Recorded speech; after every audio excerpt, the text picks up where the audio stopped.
right. Matt, the mortgage guy.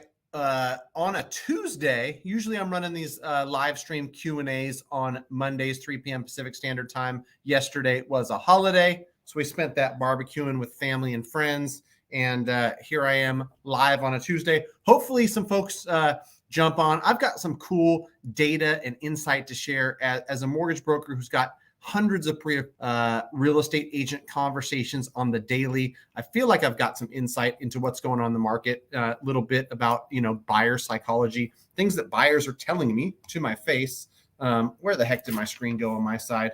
And I'll share that with you here. I've got what I feel like is some good insight, some good advice for folks in this changing market, right? Things that you want to avoid doing, things that you may be seeing, whether or not you should believe some of the rumblings and whatnot you're hearing. And I'll start with this, right? I posted something that was kind of laughing or mocking at folks that are preaching fear, uncertainty, and doubt and a market crash. And the response I got is kind of indicative of how, unfortunately, this world works. I say, don't buy into fear, uncertainty, and doubt that the real estate market's crashing 30%. Immediately, my response is, I will bet you that the market doesn't go up 30% in the next year. Well, no shit, right? Like there's an in-between, right? I'm saying the market's not going to crash 30%, and all of a sudden somebody thinks I have to be all the way on the other side, that the market's going to go up 30%. That's not how it works, right? You can have something in between, right? And just because I'm saying don't buy into fear, uncertainty, and doubt about the market crashing doesn't mean I'm saying that we're going to go up 20% like we've seen year over year. The same type of crazy stuff that's going on one side that talks about the market crashing for 30%. You could say the same thing about somebody highlighting the Case-Shiller index that shows you home prices are up 20.6% year over year. One, year over year stuff is silly to look at. Two, the data's from March. March is 100 lifetimes ago, and things have changed quite a bit since then. Lastly, it's going to be localized, right? Things I'm seeing in the Sacramento market, things I'm seeing in other markets in California, and honestly across the country where I work, it's just not going to be the same everywhere. Not at every price point, not in every city, not in every county. The housing market, while we can look at some things as a whole and as a nation and collectively, like we can't look at all of it like that, right? And so I think where I want to start tonight, before we get into any Q&A and before people join, I encourage you, if you have joined, if you're live already, fire off whatever questions you have for me, conversations I've had, things I'm seeing, just curiosity you have about real estate, mortgage, anything really. And there's no question I'm afraid to tackle. But what I will say is, I don't know where I heard it or where I saw it. And so maybe I'll just default to giving credit to my buddy Ryan Lundquist. When we go from 15 offers down to 5, which most of us, if we've talked to enough people in the real estate industry, will see and hear. Buyer traffic is down, buyer demand is down, which equates to less offers per property. So you might go from 12 to 15 offers on competitive stuff in a great market to 3 or 4 offers. And I know that Ryan Lundquist put out a survey, and 2, 3, 4 is where a lot of agents are landing with how many offers they get. What people need to understand is the difference in the price that somebody's going to get if they get 4 offers versus 14 isn't as big as you'd think, right? Let's just give a hypothetical. You list a house for $800,000. You get 4 really good offers, and that house might sell for $830,000. one at list, one slightly above list, and then a couple in that 825, 830 range, right? That might be indicative of something that's happening right now. If you were to get 14 offers, it might be that there's 7 below list price, 3 at list price, and then 4 scattered above list, and you get 845. So it's not that 3 times as many offers is going to yield you 10% higher in sales price. And so I think that's where people are getting a little bit misled, is they're overvaluing the fact that like 1/3 of the offers is going to mean it's going to go from getting 845 to getting 775. Not the case. Might go from 845 to 840 or 830. Slightly less, right? So home price appreciation is going to slow down, but it's not going to go in reverse, right? There's still enough demand to where sellers are getting 2, 3, or 4 really good offers. Where was the one I was looking at? There was some note I had written down. I don't know where it is now, along these lines, right? And so I think if you take nothing else from that initial diatribe, take this. Less demand, less offers, a market cooling off does not mean prices are falling off a cliff. I talked to somebody who works in data and data analytics this morning. Everybody agrees across the board, 2022 transaction volume is coming down. Less homes will be sold. They also agree across the board, everybody who's tracking this stuff, that home price appreciation, not depreciation, is coming down to somewhere 5, 6, 8, 10%. That means cooling off. That means slowing down. It doesn't mean going in reverse, right? And so, like, if the consensus is that we're going to see 6% home price appreciation this year and next, the consensus can also be we're going to see 12% less transactions being done. Partly an inventory problem. There's less inventory in the market. Partly a demand waning, right?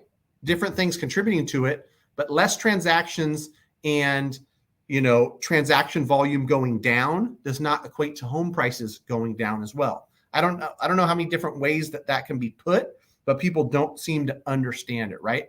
And they think that it's got to be one or the other. Prices got to be going up 30% or going down 30%. Somewhere in the middle, there's home prices being flat, stable, 4%, 6%, 8% home price appreciation, which if you were to ask me to, give my final answer, if I was on that game show, my final answer would be 5 or 6% home price appreciation, right? Which was going to feel pretty flat compared to the mayhem we've seen over the last few years. All right, my buddy Manny Villagomez, thanks for joining, man. I appreciate you being here. Hope all is well. It's been too long, man. I think I'm going to see you sometime in June. So looking forward to it, brother. Gentle reminder to like the stream. Very kind of you. It would be nice to gently smash the like button for the YouTube algorithm. Let folks know we're here on a Tuesday, usually a Monday night live stream, but this week we're, how does that song go? Going up on a Tuesday? Is that how it went? I don't remember. It was popular for a short time. All right. This is a popular question, Rob, so I appreciate you asking it because I get it quite a bit offline.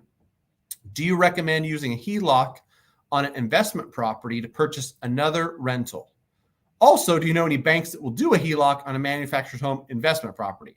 You're going to have a hard time finding anybody to do a home equity line of credit on an investment property to begin with.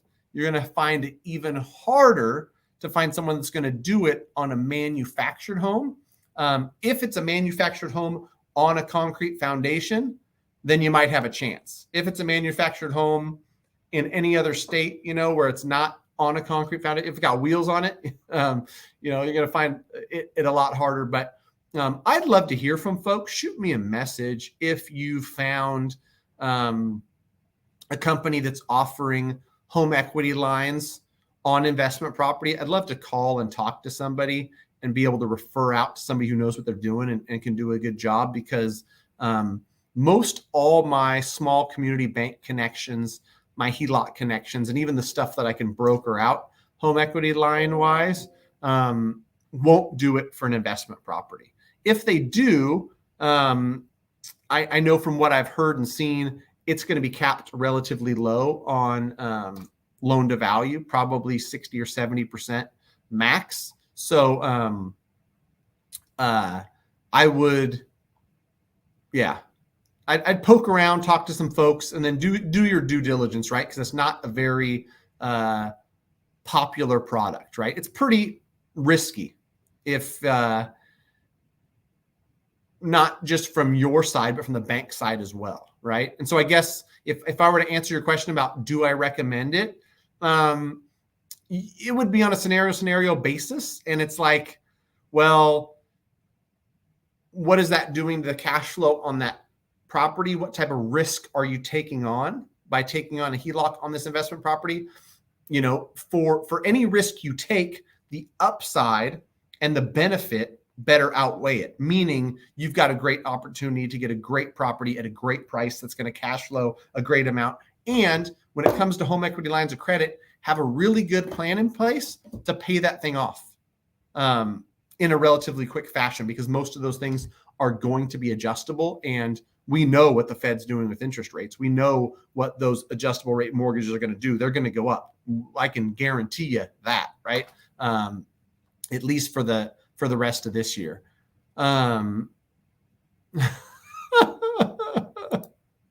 Sorry, I had to jump to this question. Recently, the price of Bitcoin has crashed so much while real estate has gone up. Is now the time to pull money out of the house and YOLO it into Bitcoin? You would never, ever in a million years catch me giving anyone this advice. That's a really long name that's really hard to pronounce. And so I'm not going to attempt to pronounce your name. And I'm certainly not going to attempt any YOLOing of any of my real estate equity into Bitcoin. Neither one of those is going to be recommended by me, but best of luck to you if you're the YOLO type. Oscar Silva, thanks for joining me, man. I appreciate you. It's cool to see that we got some folks connecting over on LinkedIn. Is rate the most important factor in the market for buyers today? If not, what else are you seeing as important? This is a great question, right? Because I was talking to somebody today and they were talking about the difference between the rate increase we're seeing right now and the rate increase we saw in 2018. In 2018 was the last time rates kind of ticked up above 5%. And then since then, we've seen them sub 5% up until 2022 and this recent run up we've seen. The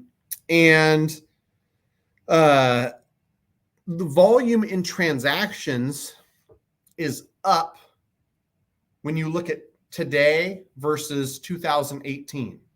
If we look at year over year numbers, purchase volume, 2022 versus 2021, purchase volume is down. And we know that low interest rates are going to increase demand and more people are going to be able to afford to buy. It's going to incentivize more people to buy low interest rates, right? But it's interesting to see that even though like we've seen quite a sharp increase in interest rates, that it hasn't slowed down. And that's what that metric tells me. It hasn't slowed down as much as you would expect it to because of interest rates. And so to answer your question, is rate the most important factor for buyers today? I don't think so. I think that it's one of the factors, and rate ties directly into affordability, monthly payment, and budget. But location is important to people. And over the last couple of years, we've seen a bunch of changes in consumer behavior around how close they need to live to their workplace, in the size of homes that they've been buying. I just was looking at Ryan Lundquist's blog, SacramentoAppraisalblog.com. Interesting little tidbit on there about the home size. and the spike in home size over the pandemic. People just were buying bigger houses. And like the new build stuff, I couldn't believe the metric I saw on the new builds. Like the average home size is 2,500 square feet.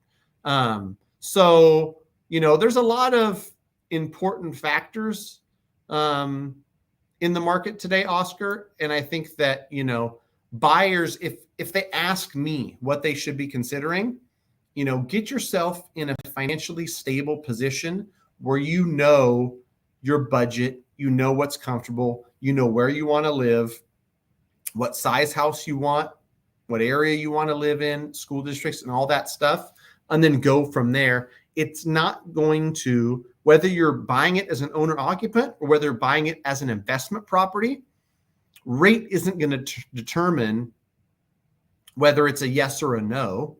Rate is just going to affect the payment and affect maybe, instead of buying between 650 and 700 in this area, you're going to buy between 600 and 650 in this area.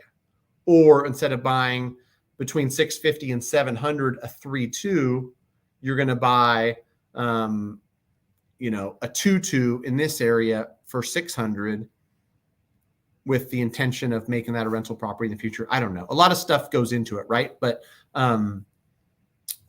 rate's not the end all be all, right? There's a number of factors that go into there. And I have the conversation with people every day, whether it's 5.25, 6.25, or 7.25, appreciation, a stable place to call home and raise your kids and send your kids to school. The fact that you have no landlord that can raise your rent, all those other things are still reasons why people want to own their home. Right? That doesn't change if it's 3.25, 4.25, 5.25, 6.25. All that stuff still plays into it. So homeownership is still a goal, a dream for folks.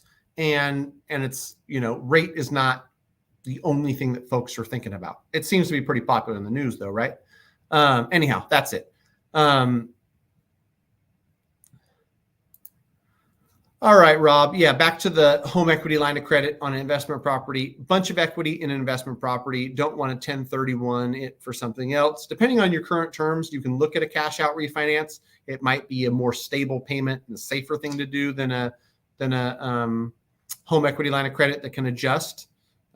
If you want to connect with my team, you know where to go. greatmortgagebroker.com. Let us know where you're at, how we can help. We're revamping that to really get you dialed in. You answer 5 or 6 questions, we'll get you to the exact right person to answer the questions and get you connected and get you started, whether that's filling out application or reviewing refinance scenario for you. Go to greatmortgagebroker.com. More than happy to help. All right. Hello. If the economy goes into a moderate recession, good point. A lot of people think there's a strong possibility of this, and unemployment rises. What impact will that have on the housing market? I think that, with the unlimited number of variables, right? Like, is it moderate recession? Is it strong recession? Is, unemployment rises by 1%, rises by 6%? Like, what are we talking here?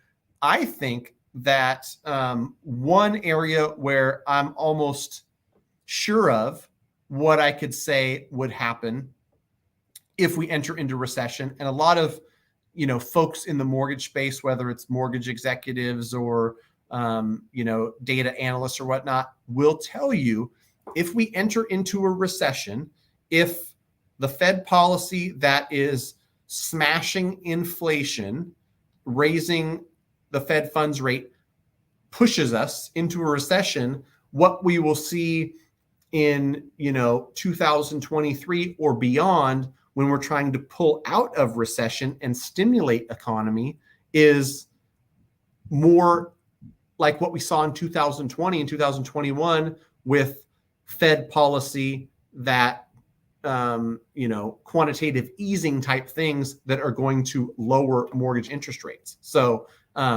if we entered into a recession, you can rest assured that one of the ways to come out, one of the ways to stimulate the economy and employment stuff is to lower interest rates. And so a lot of folks in the mortgage space will talk about, rates settling wherever they settle this year. If, by the end of this year, the Fed has increased the Fed funds rate to 3% or 3.25% or 3.5%, and we're in a recession, they can use the same quantitative easing they used 2020 and 21 to lower interest rates, Fed funds rate, which is going to have effect on long-term interest rates like the mortgage rate. And maybe we get sub 4% mortgage rates. I don't think that happens soon, but it's not out of the question for it to happen 12 to 18 months from now, right? So that's my 2 cents. Jim is fed up with seeing YouTubers predicting a 50% or more decrease in housing values. I'll tell you what, Jim, as tired as I am of seeing it, I think I've kind of come to the conclusion we're going to continue to see it, right? It gets clicks, people watch it. And somebody made a good point that I actually like, at first I read the comment, I thought they were talking smack, but then I realized they were just giving me some good feedback. When lots of people are priced out, and that's what's happened over the last few months, is mortgage rates have gone up, home prices have gone up. People are priced out of buying a home, which sucks for them. It's unfortunate. I truly feel for some of these people that, my office pre-approved, and we had them good to go up to 400,000 6 months ago. And now if they can only buy for 300, it just might not work, right? In the areas they're looking. When you've got a big portion of the demographic that can no longer afford to buy, they're going to be drawn to videos like that because it gives them hope, right? It gives them hope that maybe the homes that cost 400,000 will go down by 50%, and then at 200,000 I can afford it. We know it's not going to happen, but it's that glimmer of hope, just like a video that talks about overnight success and get rich quick schemes. That is going to get more traction, more views, more clicks than somebody saying, hey, listen, I could show you a surefire way how to grow a mortgage business. It's going to take a lot of work, and you're going to have to do it consistently every day for a decade. Not as interesting as do this and be rich next month. So that's just the world we live in, unfortunately.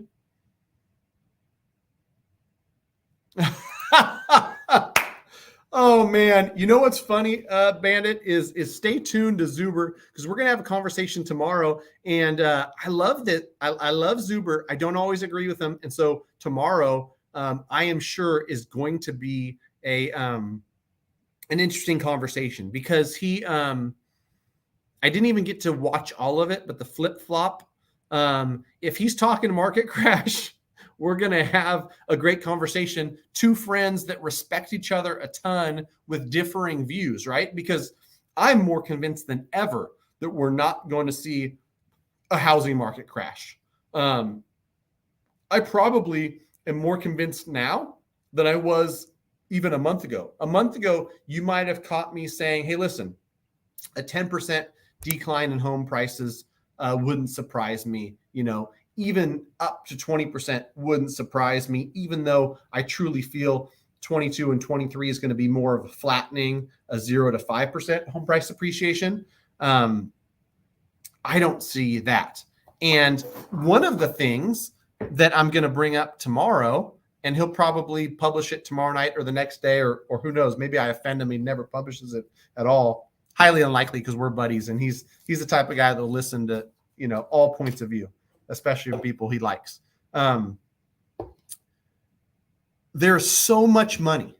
We've got so much money pumped in. I had a conversation with someone this morning. If I could share with you the number of people I know who personally have more savings than they've ever had, more money on the sidelines than ever. My data guy from this morning was telling me about this Fed data.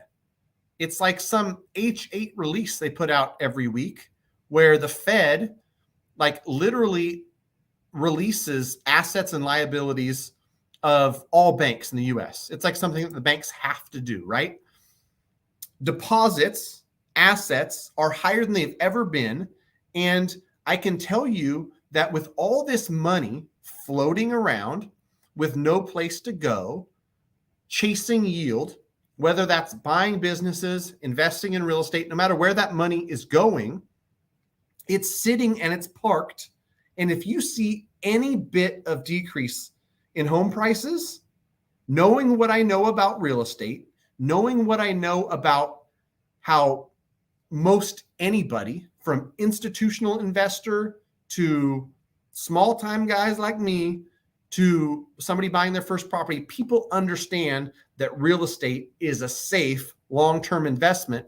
If you get a 5 or 10% decrease on that type of asset, this money that's sitting on the sidelines, the cannons are loaded, is going to get involved in the action. They will not let it continue to go down in price. Just my 2 cents. I think that Meet Kevin talked about this in 2018. Interest rates went up. Certain markets, I think LA, the market that he plays in, started to see a little bit of decline, and immediately investors came in and propped that up. There was a, invisible floor that was created by just investor demand saying, hey, listen, if that asset's on sale even a little bit, I'm in. I can tell you right now, there is a bazillion gajillion dollars, because a bazillion gajillion dollars was printed in this country in the last 2 years, that would go into real estate if the asset goes on sale at all. That's just my 2 cents.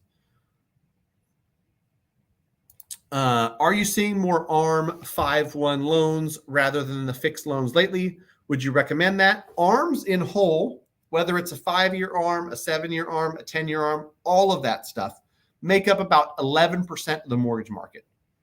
When you look at applications, when you look at loans being written, contrast that to 2005, when it was 60% adjustable rate mortgages.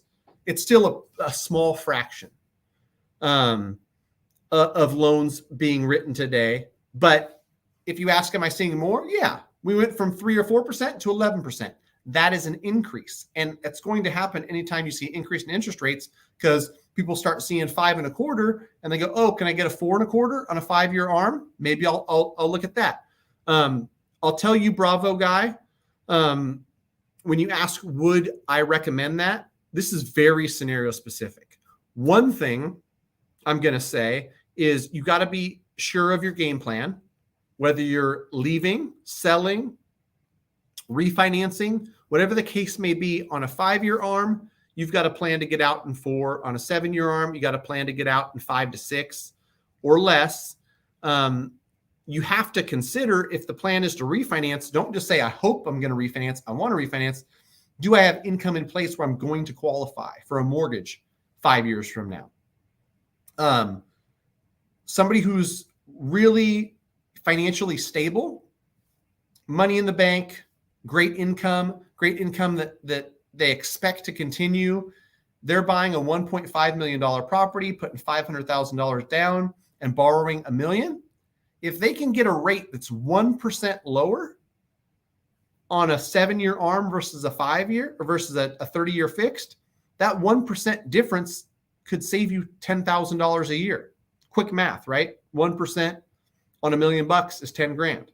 So the interest payment on that mortgage, 5% versus 4%, is going to be a $10,000 difference, roughly $825 per month in savings. So if you plan to stay there 5 years, or know you're going to refinance in 5 years and know you're going to be able to, yeah, I mean, an ARM probably makes sense. Save you $50,000 over the next 5 years. If you barely qualify and you're looking at an ARM for different reasons, it might not make sense. I'll tell you that the ARMs where I see them written most and where they make the most sense is in the jumbo world. So if you're telling me I'm buying something for $150, I'm putting 20% down, and I'm borrowing $120,000, I don't think there's going to be enough benefit versus the risk. And something to think about 2005 versus 2022. The average, credit score of those ARMs back in 2005 versus today, much higher, like 100 points higher. And, you got to be very well qualified. They're actually making folks on some adjustable rate products qualify for that base rate plus whatever the first adjustment max is. So if you get a 4.25 on an ARM or a 4% on an ARM, you got to qualify on the payment on what it would be if it was 6% or 6.25. So you're not qualifying for more than you would in a 30-year fix. You're qualifying for less. Some people get that twisted and they're like, oh, hey, listen, I'll go for the lower rate and the adjustable rate mortgage. I'll qualify for more. Not how it works. Anyhow, long explanation, short answer. I'm seeing more. Yes. It's going to depend on the scenario on whether or not we recommend that. Manny Rodriguez, have you noticed a higher interest in DSCR loan products? Oh, for sure. Tons of folks getting these loans. For anybody who doesn't know what DSCR is, debt service coverage ratio loans, it's an investor type loan where the lender is really only looking at your credit score, your down payment, and the payment of the property versus what it would rent for. And that's what that debt service coverage ratio is. If you have $2,500 rent and a $2,000 payment on your loan, then that's the debt service coverage ratio of what's 5 to 4. What does that end up being? Is that 1.25, 1.25? And a lot of the companies, they'll want it to be at least 1-to-1, which you should want it to, right? Meaning the rent is higher than the payment. That's a good thing. Kind of crazy side note that not all companies are going to need that. You could literally get a loan where there's a $2,000 payment and it rents for $1,800. Don't do that. Do not recommend. Immediately no. But anyhow, that's that.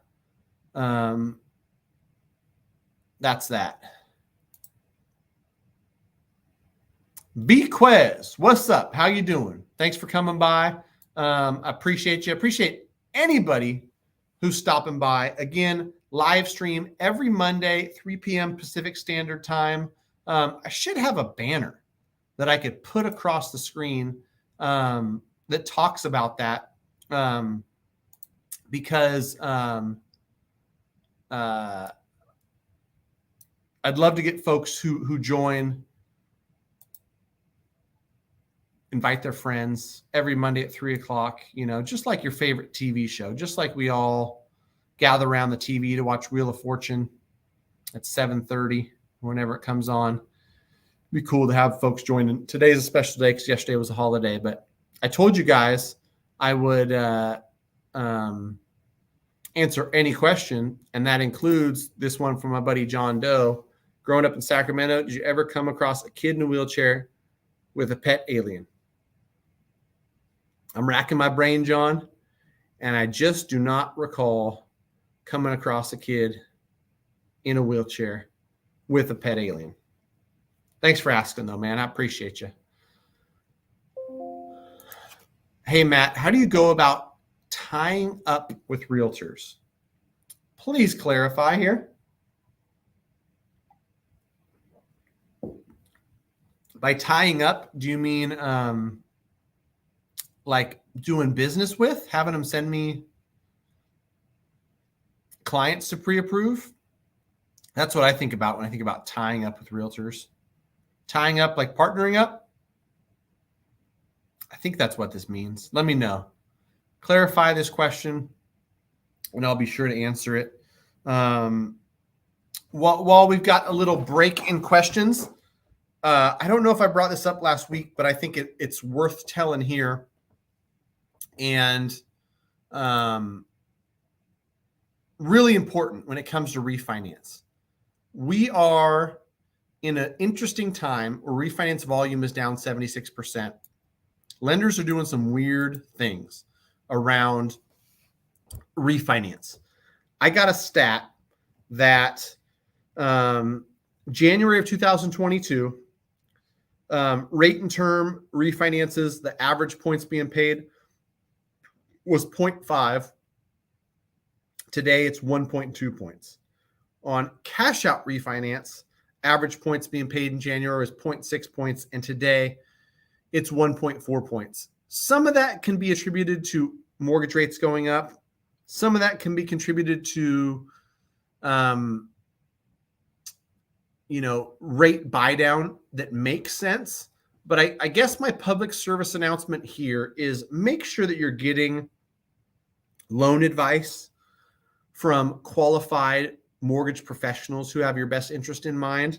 Knowing what I know about how some companies operate, it just scares me to know that there's a lot of consumers out there.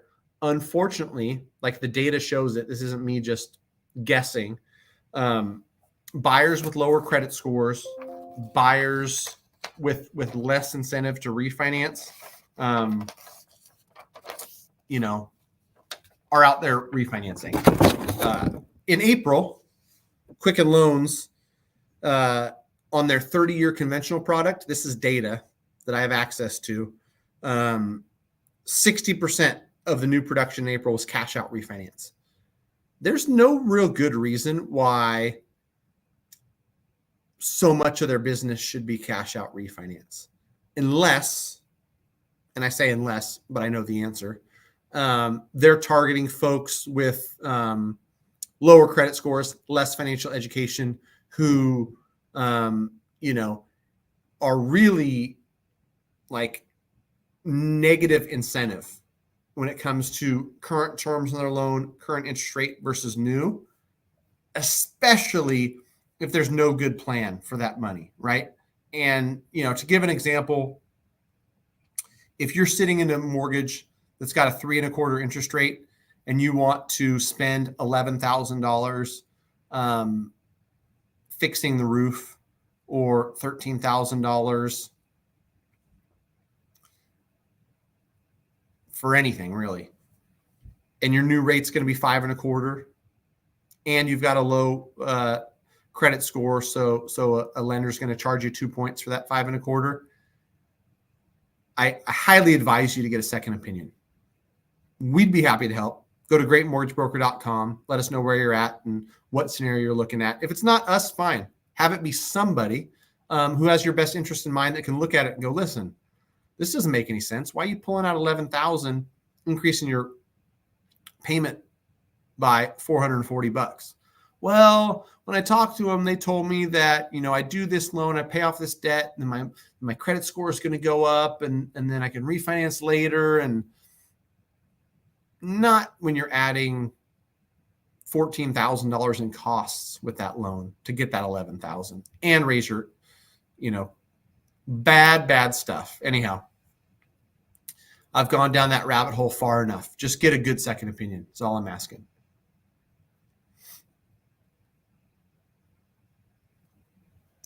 Dion Talk, what's up, my man? Thanks for coming by, brother. Smash the like button for the YouTube algorithm, if nothing else, right?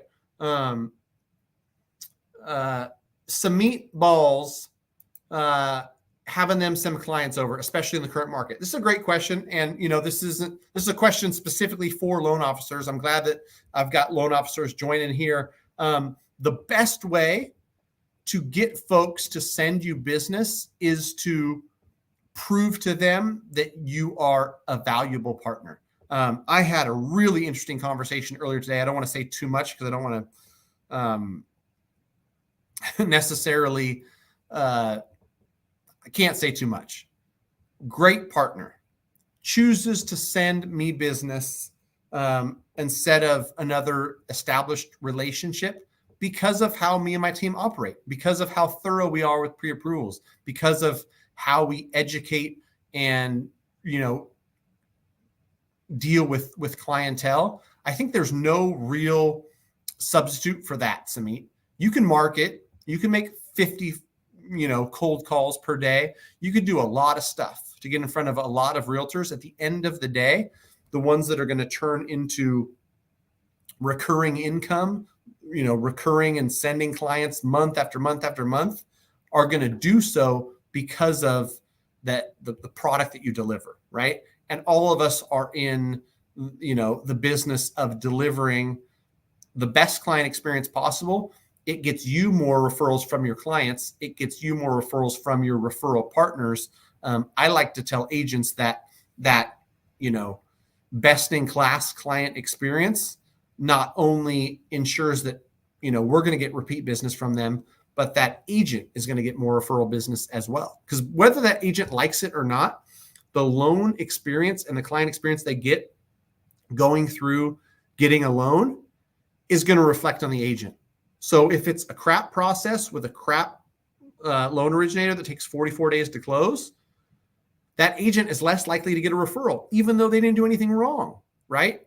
If they refer best-in-class mortgage professional who delivers a best-in-class experience and the deal closes in 21 days and the client is ecstatic, they're going to tell their cousin, their neighbor, their coworker, and everyone else, go talk to Matt and Kyle, best in the business. They can help you out. So anyhow, that's my 2 cents. Hopefully that helped.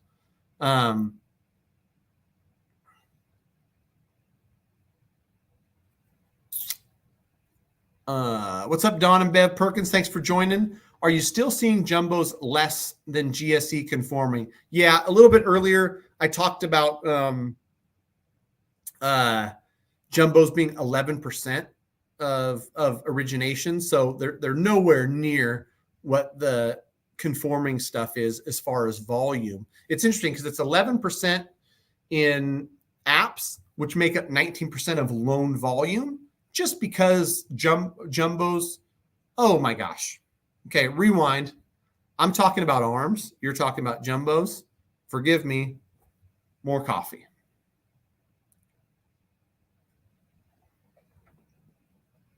A lot of good jumbo products out there. And so, I guess this is probably market dependent, right? Sacramento, where I've got a lot of business. And then I've also got San Jose and San Francisco and these other markets where prices would dictate a lot more jumbo loans. The vast majority of the markets I work in, it's going to be conforming. You meant to say our rate's still lower. See? You misspoke. I misspoke. We're all discombobulated. Are you still seeing like lower rates on jumbos versus conforming? It's pretty dang close. Where I am seeing the difference, though, is that the jumbo ARMs have a much lower rate than conforming 30 or even conforming ARMs.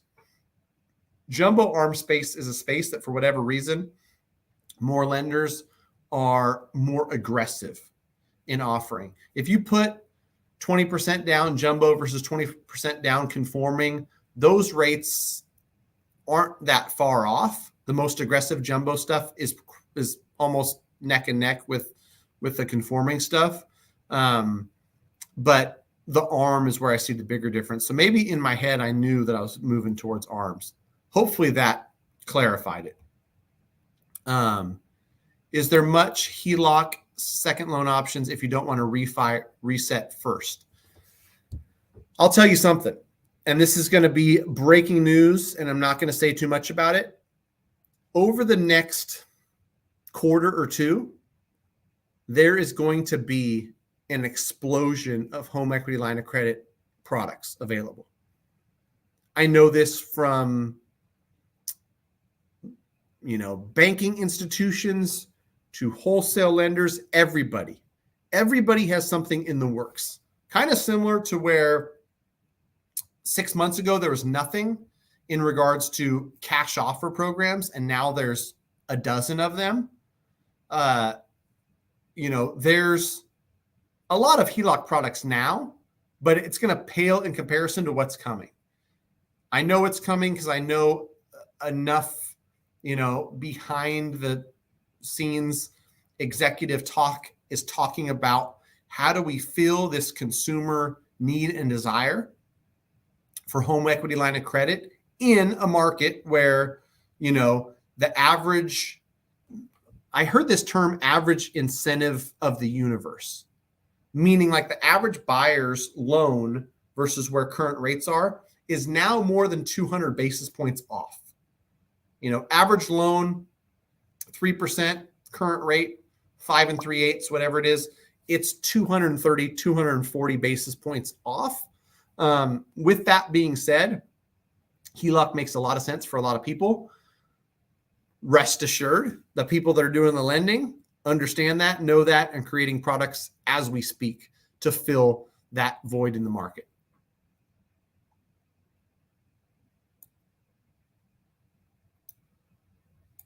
What's up, Joey? The Home Point deal? What do you want to know about the Home Point deal? The one with the cash offers? Cash offer program, Joey? Is that what you're talking about? I have something here. I'm going to make a video on it. There's a cash closing and a mortgage refinance closing. I better do some research before I start spouting about this stuff. But yeah, that program's been out a few weeks. I haven't had a chance to really dig in or go over it, but I know we're submitting those loans. Those loans are the cool part about it is a lot of those companies out there charge a big premium for the service. Hey, we've got a cash offer program. We will allow you to submit a cash offer. We'll fund the deal, and then we'll do your financing on the back end afterwards. But you'll get to be super aggressive on your offer this cash price. You're just going to pay us a little bit of a fee. With Home Point's program, Home Point says our fee is the fact that we're getting the home loan from you, right? And so like push home loans our way, and we're going to, they've essentially partnered with, what is that company? There's a company that currently does a ton of these, whoever the heck it is. But yeah, it's a cash offer program, Joey. It's on my list of 957 things I got to do, but making a video on that, I'll better not say it out loud, but I'll try to record it today to have it out by Thursday. Just keep making promises, Matt. Just keep doing that. New home builders reducing price yet? I haven't seen it, but then again, I haven't necessarily been, keeping close tabs on new build stuff. I will tell you this. There is no shortage of home price reduction articles, which for the most part, especially on resale, is just a matter of like, what does that really mean, right? Like they priced it bad the first go around and they had to recalibrate because they didn't understand the market is different than it was in March. That to me, like shouldn't even count, but it does. Somewhere I thought I saw like nearly 1 in 5 sellers is dropping their price. That was like the Redfin or somebody big who wrote that article about home price reductions, right? Which, a lot of these things get taken out of context. So it's like, how much can you really believe in it? 19% of home sellers dropped their price during the 4-week period ending May 22nd, highest level since October of 2019. Knowing that it happened 2.5 years ago tells me like, hey, how much does metric really matter? Some folks think that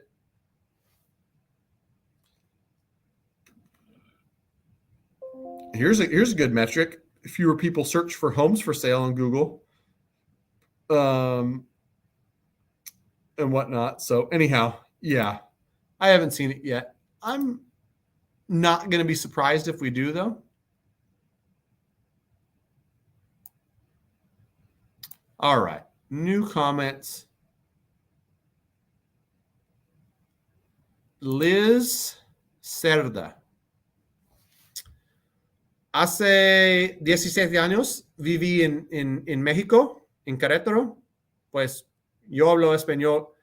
El problema es que yo soy el único que habla español en mi equipo. Los otros no hablan español y no puedo hacer todo del proceso. Mi equipo me ayuda con la mayoría de la aplicación y everything, right? So the fact that I speak Spanish doesn't really help because I'm working on the business, not in the business. I'm running the business, not running in the business. So I think that answers your question. Do I have Spanish speaking staff? That answer is no. Hablo español. Yo, sí. But, I think with Spanish speaking clients, I'm in California. I would love to work with Spanish speaking clients. A lot of times they have like a point of contact, right? I've probably dealt with a dozen this year. And I know on this transaction, the son is the point of contact. On this one, it's the daughter-in-law. On this, and we can get through the transaction if you want somebody who's, Spanish speaking, holding the client's hand from start to finish. Unfortunately, that's just not us. If they're able to work with, highly trained, highly educated staff who cares about people and wants to help, but doesn't necessarily speak the language, then we've got you. But that's that. All right. Would you agree that price drops is what they should have been in the first place, and is FHA a more accepted loan in this market? Great point. I love this. Yeah, price drop is like you listed at 860. It should have been listed at 799. So when you price drop to 829 and then price drop to 805 and it sells for 795 2.5 months in, it's a pricing problem. It's not that the market is crashing, right? Just like you were drunk or high when you listed at 860, either that or your sellers were one or both as well. So it's more that. And then your secondary question about, is FHA a more accepted loan in this market? 100%. I need to make this video. Still going to be somewhat difficult, but less difficult than it was in the past.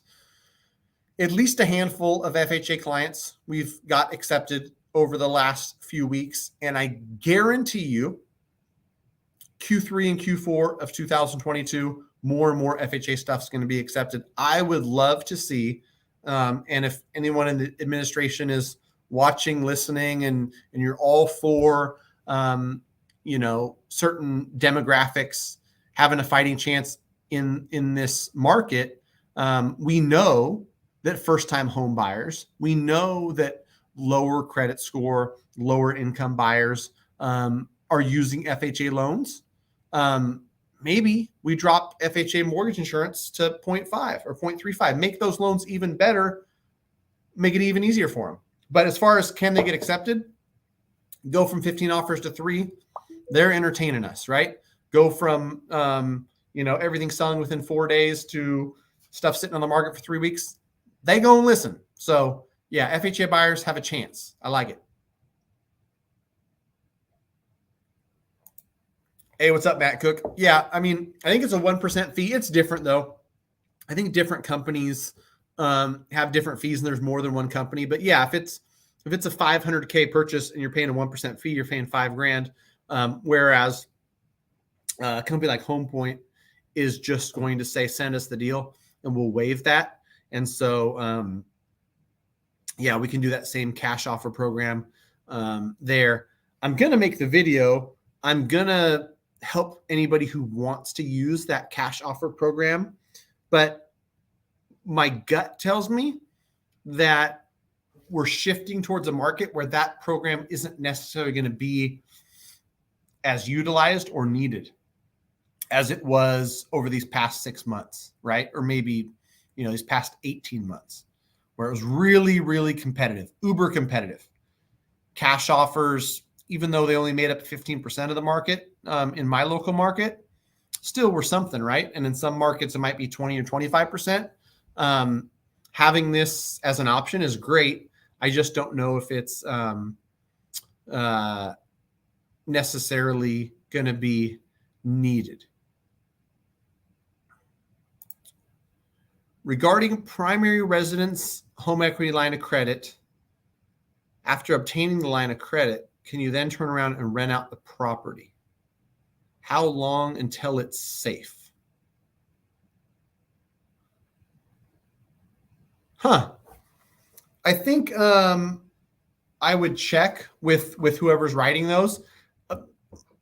The home equity line of credit stuff, vast majority of that stuff I'm referring out, and it's going to be community bank, small credit union who's doing those. I would guess that you're signing something that says you intend to occupy, kind of like other mortgage documents that you're like your primary residence. But I would say, check on that, because you don't necessarily want to get a home equity line of credit, move out a month later. What they might do is shut that line down, right? And they might have something in there, a clause in there that says, hey, if this is no longer your primary residence, we reserve the right to shut this line down and call it due, which could be a problem for you, right? You take out $80,000 on a home equity line of credit, and then they call it immediately due. Could be an issue.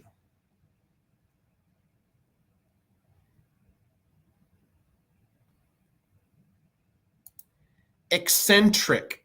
How is your mortgage business doing? What is the percentage of revenue drop off compared to last year? Business is great, but I will be the first to admit refinance volume has plummeted. I think that nationally, refinance volume is down 76%. I'm going to my numbers because I like to be transparent. Last year was a great year, right? Revenue was strong. I want to go look at what I closed through like the first 5 months of the year.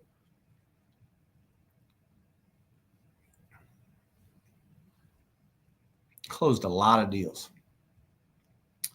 I'll tell you what, the last few months I looked at, refinance was down and purchase is up. So I'm slowly but surely making up for a decline in refinance volume with more purchase volume. 2021. What'd I do here? Yeah, I mean, the first half of the year, I did about 52 million. Total volume, which can be, equated to revenue. It'll be down, eccentric, but it'll be down ideally very minimal, right? Certainly not in the business of doing all refinances where like that 76% drop in refinance volume is going to pull my whole business down by 70%. It'll be more like, 15, 20% reduction in total volume. With that being said, like refinance down, purchase up. Anyhow, told you guys I'd answer any questions. There it is. I ain't scared. C. Fleming, once mortgage rates and home prices get too out of hand, will the Fed lower rates back down to 2%, 2 to 3%? I guess interesting to think about, like, what's too out of hand, right? When John, Sue, and Larry raise their hand and go, "Hey, prices are high, send help." Is that when the Fed, has to do something? I think it's less to do with home affordability and more to do with the overall economy, right? The Fed's mandate is like, what is their dual mandate? Employment and stability. Like, they're trying to lower inflation, maximize employment, create stability in the markets, right? And so if in an attempt to get inflation under control, they push rates high enough to where real estate becomes unattainable, they can, and they likely will use quantitative easing to pull interest rates back down, but I don't think it ever goes back down as low as it was. 2 to 3% mortgage rates. I'm just some guy on YouTube, but I would not be surprised if we don't ever see him ever again. Just my 2 cents. So that's that. Are you getting beat by local banks on jumbo arms? I am. I think they keep them on their books, but I'm just getting smoked. Would love to hear your thoughts. Thanks. Yeah, Matt, there's going to be some niche products where banks, if they're able to portfolio these loans, and truth be told, on some of them, if you've got $1 million in the bank, they're going to write it at a loss and maintain the client because they want the client's business accounts. They want the client's, private client portfolio of all future investments. So there are going to be some like that. But what I will tell you is when it comes to certain products and, clientele that might need to write a 25-day close, that might want to put 10% down on a jumbo loan, that might need other things besides just like, hey, can I get a jumbo arm at 3.99%? There's going to be plenty of business to be had. Just had a client who I'm working with who's offering in the Bay Area who, thought they could get a stellar rate from their bank because they hold a lot of deposits there. Their bank can't do 10% down. Couldn't even dream in their wildest imagination of closing a loan in less than 30 days. Their bank manager probably still wears baggy suits, and they got to dust off their computers and fire them up. Some sort of DOS computer, archaic stuff where they can't close a loan in 25 days. So, have to use high-level mortgage advisor, mortgage broker who does mortgage all day, every day to get their offer accepted, to get it closed in time and do 10% down. That kind of stuff is always going to be best in the hands of a mortgage professional. If you've got 45 days to close and you want to use an old bank and they're going to offer you, some sort of great terms because they want you to keep the 1.5 million in the bank that you've got, then yeah, maybe you get beat, but still plenty of jumbo stuff that we're writing. Joey Garessi, thank you, my man. I appreciate you, brother. 15,000 subs. I appreciate everybody on this live stream. So I keep coming back, trying to add value, do anything I can. Trying to figure out when I can do it next week.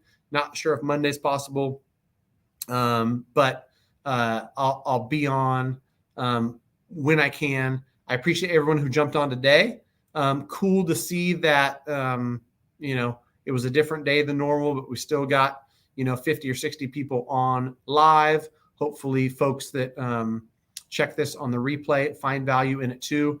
Anything, that you guys see here, want me to comment on, feel free to ping me on YouTube, Instagram, TikTok, any of the platforms. More than happy to help. Like I said earlier, if you're looking to get yourself pre-approved, you got any questions for me and my team, greatmortgagebroker.com. Don't want to miss any comments here. I got great folks that follow me. Gypsy Tree, temp checking my buy box.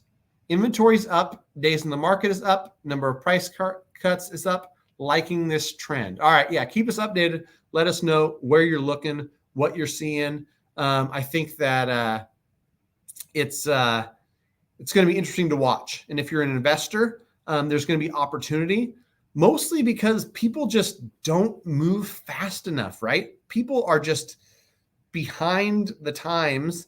And by doing so, they're going to get, they're going to make mistakes. They're going to list a house for more than it should be listed for because they think that the market's a different temperature than it is. I forgot to bring this up earlier, but as a last piece of parting advice, don't be the unicorn.